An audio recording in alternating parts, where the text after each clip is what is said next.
That's the core of why we are here today.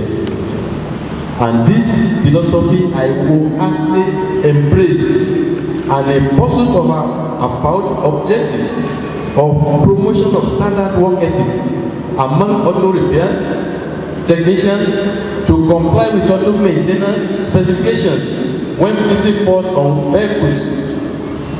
Here we are at last in Ekiti State, Nigeria, having taken the gospel of to Osun, Edo, Anondo State from Lagos, where we started off in July 2018.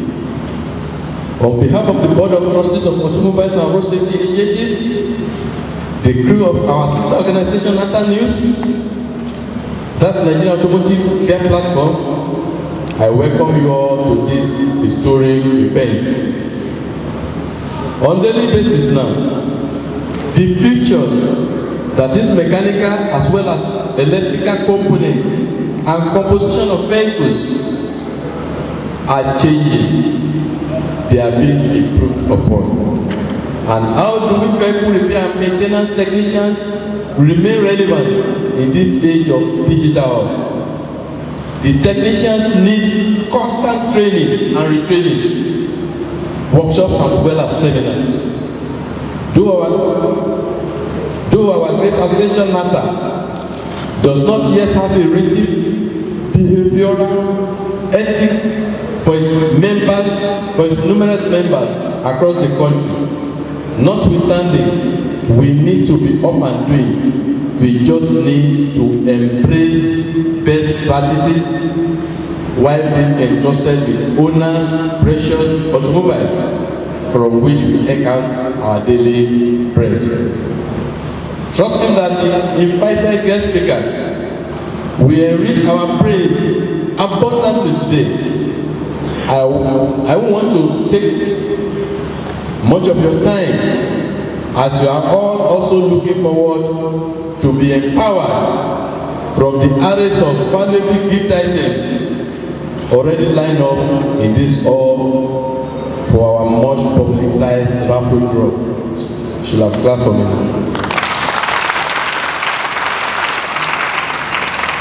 But before I conclude, let me use this opportunity to commend the Executive Governor of Ekiti State, that's Dr. John Kayode Fayemi, for his donation of acres of land on Ikere Road, Ekiti, to be used as mechanic village for members of NATA State.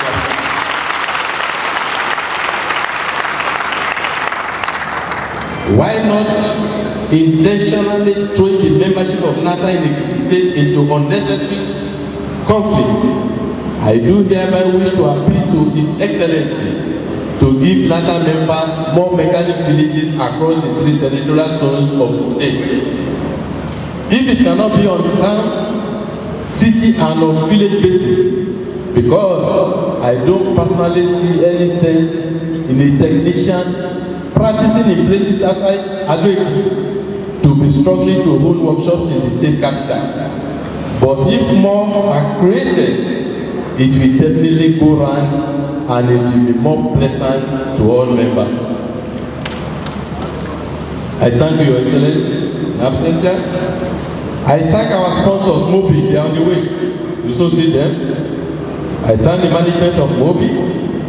I thank the management of Amasco. I thank the management of Golden Stone, the franchise owner of McKinney, as well as that of Beacon. They all assisted us to give us gift items. I thank Garutech. If you have had that name Garutech gave us this free of charge to give it to you, two diagonizing machines. Clap for Garutech now. We didn't pay for it. They called me on the house. We heard that you are doing something in Ogun State. You want to do so and so. I said, what of Ekiti? I'm going to Ekiti 4 days. I said, okay, come and see me. I believe somebody win one of these today is better than the machine. because this is your working tool. Let me clap for Garuten, please. I thank all our special guests of honor, the guest speakers, our royal fathers who I believe is going to send a representative, distinguished chairman as the Commissioner of Police ably represented, the FRSC personnel, and indeed all participants for coming to add color to today's historic event. God bless you all. I say God bless you all. Àmọ́ kó yẹ kí lè kojú délé lọ àbí a sì ní òkú àwọn èèyàn bọ̀ àwọn machine yẹn lọ nìyẹn ọjọ́ tí a kọ́kọ́ fún yín ní machine ní Igede Èkìtì state chairman kò believe because owó gbé orí owó wo nìyẹn orí owó tí ò sówó lọ́wọ́ ẹ̀ àbí ṣùgbọ́n ẹ̀yin bàbá wa sọ pé kìnìún kan tó ń dó lókè the first president ẹ̀ parí owó yẹn wọ́n ló nílò ẹ̀ wá sálẹ̀ ẹ jẹ́ ẹ pàtó gbogbo àtó jẹ́ wíwì wa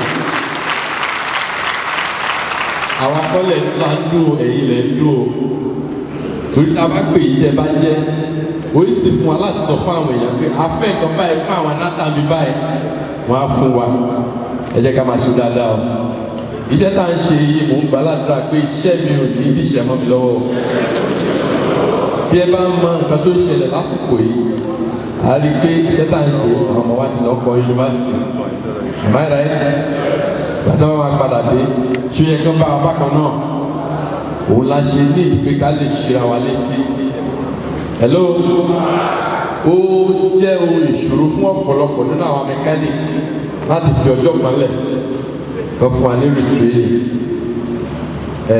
ìranú máa ń lérè lẹ́kọ̀ọ̀kan hello ìranú máa ń ní èrè lẹ́kọ̀ọ̀kan tí a bá fàyè lẹ̀ fún training and retraining a lè gbé àwọn improve sí i tí ẹ bá wo platform Nathan News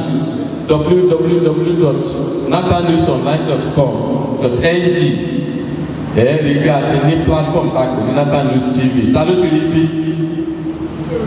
ẹ ti rí àjọmọ́sọ nípa pé má tó sókè ta ló ti rí bí ẹ̀nàwọ́ yìí sókè dáadáa ta ló ní Android phone bí àwọn tó bá ní Android phone bí ẹ yẹ ká náwó wá sókè this type of phone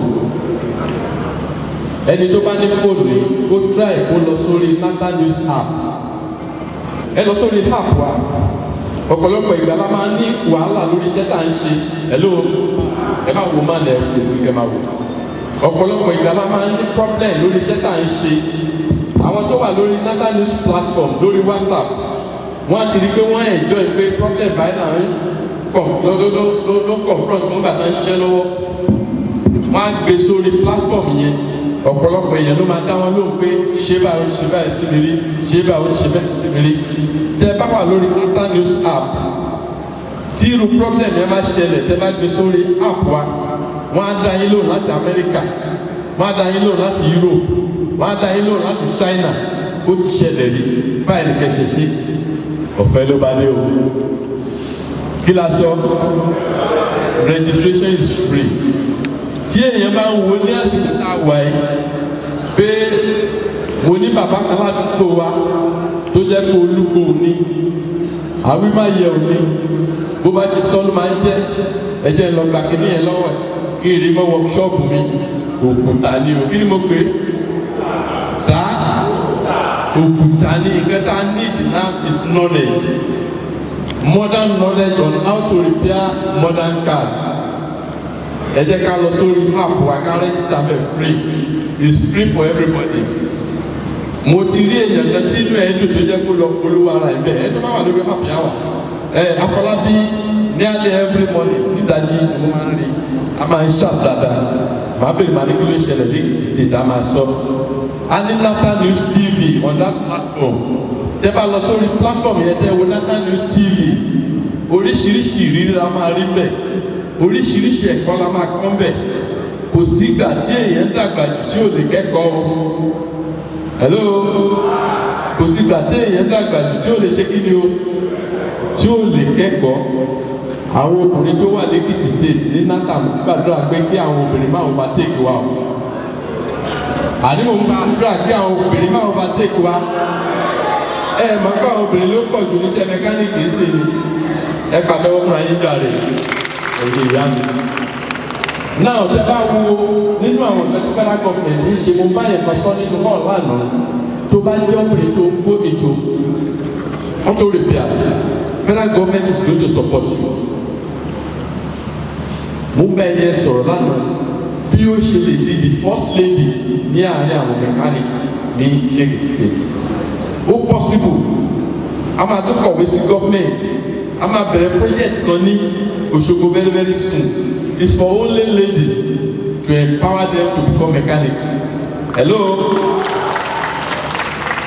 Nígbà tí iṣẹ́ ìbá máa dáadáa wọn ní gbàmìtì.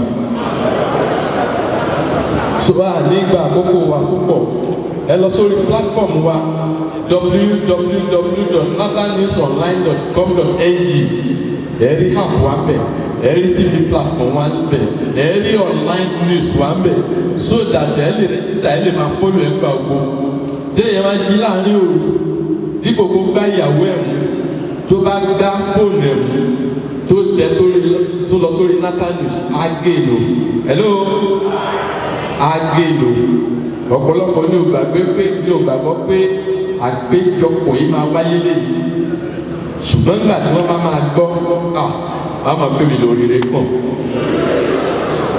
God bless you. All matter progress permit me to stand on existing protocol. All uniform men and women, good morning here. My people, good afternoon. If you want to greet officers in the night, you say morning sir. But I'm greeting my people. Good afternoon. May God bless you all.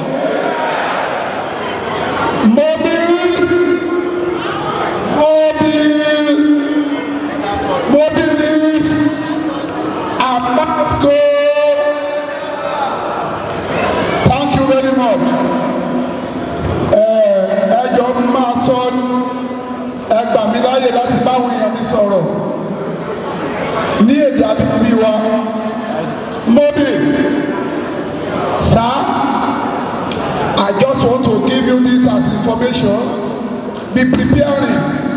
Nathan Ekiti State, they are preparing for a launching of 20 million naira of their state secretariat, which I know that Mobil and Amasco tell your boss in Kano, come here with big money. Mobil, we need big money. We want you to put our secretariat. Thank you very much. Ma, we thank you very much, ma. We know CP Azuko is a nice man. He has been doing fine in Ekiti. Based on security, we don't have much problem. We thank you. Thank him and his co-men very much. We appreciate him. Also, the civil defense men, the FRSC, the VIO, and others. Sir, Oga Road Safety, sir. Ẹjọ́ máa bá yín sọ̀rọ̀. Mo dúpẹ́ ẹ̀gbọ́n mo I know you very much. Tẹ́ ẹ̀ bá ti ẹ̀ rántí. Ngbà yí aládùmọ̀lẹ̀. Ọlọ́run mú wa lọ́wọ́. Ẹjọ́ Nathan have small problem, which I want the road safety to make a good support with our members. For example, if we want to test a vehicle, we want FRSC, VIO to give us NATA approval on road tests so that we can test on the vehicle that we are testing. We need approval. Thank you very much.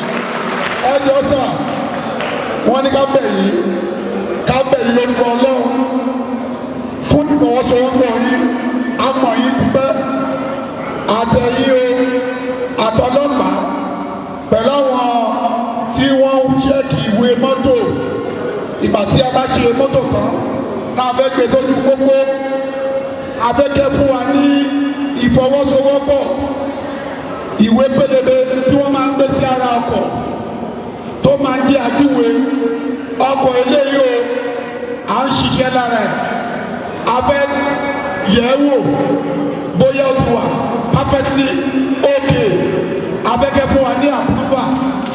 I know that my state chairman and his executive, they were coming to the office. I'm just giving you as information. And you are not below. Now, mo dúpẹ́ lọ́wọ́ àwọn èèyàn wa. Facilitator program Mr. Oriowo, thank you very much. Nígbà tí Amasco bá máa ṣe tiwọn, Amasco kọ́ ẹjọ́ sà. Nata will not take Okada from Amasco. Am I right? We are taking Keke Marua and big motor from Amasco. Wàlọ́ àrùn wà lọ́wọ́. Ẹjọ́ sà, wọ́n ti bá wa sọ ọ̀pọ̀ ọ̀rọ̀ nípa iṣẹ́ wa. Iṣẹ́ ò ní ti ṣẹ̀ mọ́ wa lọ́wọ́ o. Mo máa ń sọ fún àwọn ọ́ìlì lóòrùn. Nata members àìṣe olóòrùn. Ńgbà bá ti kọjá fọ ọwọ́ tán, tá a bá ti check. A ní àwọn ọ̀pọ̀lọpọ̀ èèyàn tó jẹ́ ọmọ ẹgbẹ́ Nata. We have many graduates in our midst. Nata no more push over in the society. I'm proud to be a Nata man. Ẹ jọ̀ọ́ ẹ jẹ́ àfihàn wa sípò ọ̀rọ̀. Àwọn ọ̀gá yìí sọ̀rọ̀ lẹ́ẹ̀kan. Kì í ṣe gbogbo wa náà ló ń fún ìwà yẹn. Lóòótọ́ èèyàn míì wà, wọ́n á kówó fún. Ó fi ṣe gbogbo nǹkan tó fẹ́ fi ṣe fún wọn. Tí a bá di pé nǹkan tí a fẹ́ lò, tí a bá di pé ó wà òkè, ẹ jẹ́ ká sọ fún ọlọ́pọ̀, eléyìí gba ẹ má jẹ́ àbọ̀ orúkọ wa jẹ́ Ọlọ́run ràn wá lọ́wọ́. Ìkejì ẹ̀yọ́ torí Ọlọ́run tí a bá lórí pópó tí a bá ti rí àwọn agbófinró ẹ má jẹ́ kí a máa sọ ọ̀rọ̀ kùbákùgbé ẹ má jẹ́ kí a máa sọ̀rọ̀ àlùfàǹjá sí wọn ìdí iṣẹ́ wọn náà wà ẹ jẹ́ ká pọ́nra wa lé olóyìnbó ní respect is reciprocal tí a bá pọ́nra wa lé tí a pọ́n àwọn náà lé wọ́n á lè yẹ wa sí ẹ má jẹ́ àná àjọ pé àwọn oníjẹkújẹ wọ́n ti wà lójú ọ̀nà ṣe bá báwọn ṣe mú ibẹ̀ kẹ́ má máa mú wa kí lè dára dúró fún ẹ̀yọ́ torí Ọlọ́run ẹ má jẹ́ àṣẹ ilé ẹ kí wọn tí wọ́n bá bí wá nìkan ká bá wọn sọ̀rọ̀ pẹ̀lẹ́pẹ̀lẹ́ Ọlọ́run á ràn wá lọ́wọ́ iṣẹ́ wa yìí kò ní bàjẹ́ mọ́ wa lọ́wọ́ o ta ló máa jẹ machine lẹ́yìn gbogbo wa la máa jẹ́ Ọlọ́run á ràn wá lọ́wọ́ ẹgbẹ́ ẹ̀yìn ESCO members Mr. Chairman ìrìn bẹ̀lẹ́sẹ̀ bàbá alájọ tí ò ní kẹ̀kẹ́ àwọn ọ̀gá wọ̀nyẹn jọ ẹ túbọ̀ kúrò pẹ̀lú wọn àdúgbò pé wọ́n yíyọ àwọn ọmọ wa lẹ́nu ìgbésẹ̀ tí ẹ gbé ló túbọ̀ fà á ẹ túbọ̀ kúrò tí àwọn ọmọ wa tí àlàáfíà bá ti wà ó máa rọ èyí tí àwọn tí a jẹ́ leaders ó máa rọ̀ wá lọ́rùn ìwọ̀nba ní wàhálà tó máa ṣe ẹ jẹ́ ká túbọ̀ gbé ìdánilẹ́kọ̀ọ́ nípa iṣẹ́ wa méjì ká túbọ̀ gbé wá ká mọ̀ nípa ẹ̀ka tí a ń ṣe tí a bá wo iṣẹ́ ọwọ́ wa ẹjọ́ kó sà àwọn tó kọ́ṣẹ́ ní 1880s kò kù fìtì 2000 and something model tí a ò bá upgrade ara wa ọlọ́mọdé ká jẹ́ dead tó bá máa tó 2030 àwọn tó máa lè ṣiṣẹ́ lára ọkọ̀ tí a ò bá upgrade ara wa nítorí ló máa jẹ́ ẹjọ́ torí Ọlọ́run ẹ jẹ́ ká túbọ̀ lọ fún ìdánilẹ́kọ̀ọ́ ẹ̀tọ́ bá gbè wá èèyàn ìdàgbà ẹ̀kọ́ o ẹjọ́ torí Ọlọ́run ẹ jẹ́ kí àwa fúnra wa ẹ jẹ́ ká ní ìmọ̀ mostly nípa diagnosis equipment ẹ jẹ́ ká mọ̀ bí a ṣe lè operate when you know how to operate kò sí ẹ̀rọ tó máa lè bà wá tó bá gbé wá àá lè tu ẹjẹ́ àbàdàn fúnra wa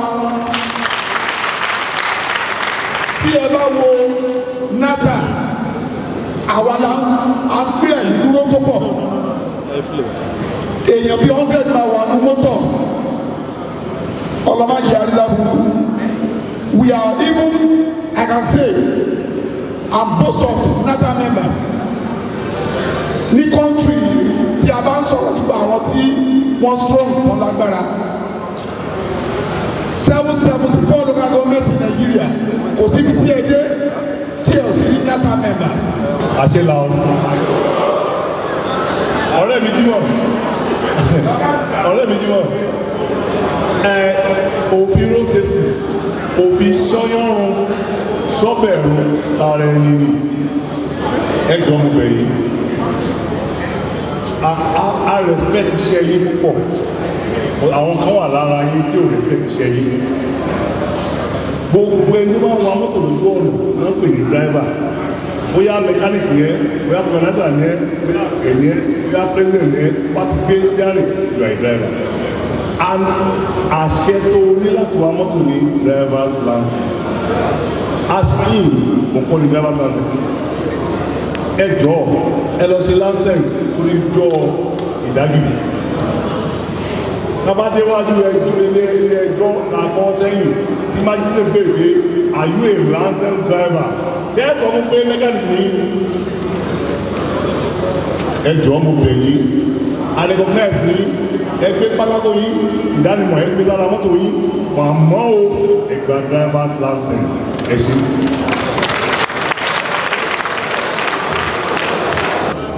agbára ọlọ́run ẹ ṣiṣẹ́ ìṣẹ́jẹ́ gbogbo ìjọba ti gbé ìlú sáà fẹ́ẹ́sì sáà màá bọ́ bọ́ sẹ̀kọ́ndẹ̀ ìjọ tí ọ̀gá mi ló ti kìí sọ ẹ jọ ṣe ẹyẹ ọ̀rọ̀ tí wọ́n sọ yẹn I very myself I have my driving license kì í ṣe pé bóyá àbí bí ogun ti yàn tó bá rí aṣọ wọn lè recognize us nínú mọ́tò ṣé máa kan tí a fi sọ yẹn ni pé no body above mistake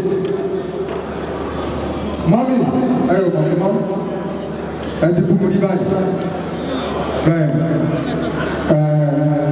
mọ́tò ní ọmọ tó wà mọ́tò ní gbọ́ yẹn kò ní driving license òun ni wọ́n gbá káfíńtà mi lókè ṣàjọ yẹn tí ẹ ní tó gba ti kú bẹ́ẹ̀ tí bá tí ọmọ yẹn kò driving license yóò ní mọ̀ ó lẹ̀ ìdí tó fún àmì àrà ìdí ìdí tó gbé ẹni ẹ̀rí ọ̀pẹ́ tí mọ́tò mi ti dì kọ́ sí tí àdìbà òun máa ṣe wọn láti bọ̀ ọ́ olùgbé ọmọ yẹn ọ̀gá ìgbà ògbé mọ́tò ìgbò ní mọ́tò ṣe tó yẹ kó rí bẹ́ẹ̀. That is why tàbí máa gba driving license. Ẹ má jẹ́ kó mọ́ wa lára pé torí pé we are mechanic ẹ jẹ́ ká lọ gba driving license wa àwọn tó bá ní owó nínú wa. Ṣé ẹ̀rí kan tí a fi máa ní ni pé when you get to the club nobody are born mistake out ní ṣàṣìṣe lórúkọ Jésù o. Bí nǹkan tí wọ́n sọ lẹ́ẹ̀kan yẹn kọ́má ní are you a driver? Or a mechanic, a woman who is a mechanic to get it. On drive, you are not a mechanic as at the time that you are driving. Oh, this is a mechanic. Oh, this is a driver. Oh, this is a mechanic. You are a driver. If President Buhari handle a car, is a driver at that time. I want you to do this. Ẹ dọ̀kọ̀ bẹ́ẹ̀ bẹ́ẹ̀ wọ́n wá. Wọ́n pọ́n wa lé àwọn agbófinró wa wọ́n ti pọ́n wa lé. Ṣùgbọ́n kò sí ìgbà tí ò lè ká gbogbo wa tá a bá ti fẹ́ wa mọ́tò ìjẹ́ká ní driving license torí ìdágìrì ara ìdágìrì òkú wa o ẹ̀jẹ̀ká ti bọ́ra owó ìdílé yẹn ò dẹ̀ wọ́n wọ́n dẹ̀ gbé ọdún márùn-ún is just 21,000 naira bí mo ṣe gbọ́ ọdún mẹ́ta 18,000 naira wọ́n á ṣe tó bá lẹ̀ àti initial stage nìyẹn tó bá lẹ̀ ti gbà tó bá máa renew rẹ̀ another 3 years is 10,000 another 5 years is 10,000.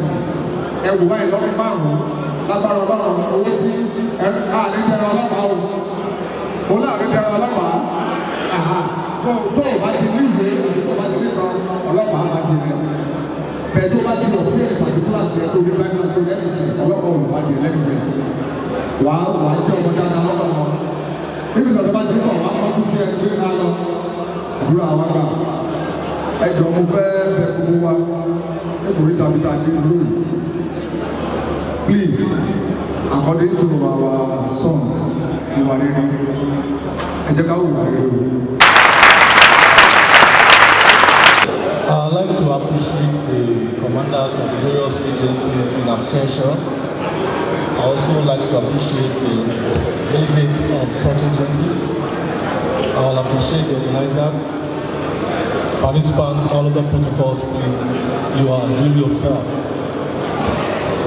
I remember attending a program like this sometime early last year in Port Harcourt, and it was powered by Lupen actually. You know, the previous one was equally powered by Lupen, and the first one was for drivers, tanker drivers. The second one was for people like you who use lubricants, and the program was.